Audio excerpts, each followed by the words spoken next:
This is day 100. Yes, 100 ata or 101. I don't know. Eh, 100 nga kasi kahapon 99. Yes. Patay 96 ako nun, di ba? 99. So, yun. Bukas ko na makukuha ang aking form 137. So, pwede na siya mapadala sa UPD. Ipapasabay ko na lang pala yung mangyayari kasi may pwede pa siya masabay daw. So, hindi ko na kailangan pumunta doon or ipa-LBC. Pero I think may bayad yun. Yeah, let's see na lang. Tapos ano ba? Suspended na naman bukas. Kahit vacant lang namin. Yes. Hanggang next week na yan. Kasi, ay hindi.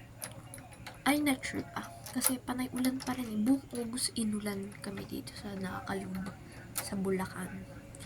Yes, naman. Tapos sa Friday, wala. Bukas. Oo nga, bukas. Kasi holiday. Holiday? Ano ba? Thursday pala. Tapos sa Friday is holiday. So, long weekend na talaga itong nangyari sa amin. Parang nag-health break na kami, di ba? Pero feel ko may balik tong visit na to eh. May balik talaga. Like, yeah. So, ayun lang, friends. Yun lang, self. Tapos naman, ano mangyayari? Puro ko Roblox ang nangyari. Yung PR namin, hindi ko alam kung gagalaw ba kami. Wag na lang. Talaga. Kasi ako sa terms of definition, so madali lang. Pero IDK, kung mangyari dun. Yes. So, yun lang. Self. This is day 100. Grabe, 369.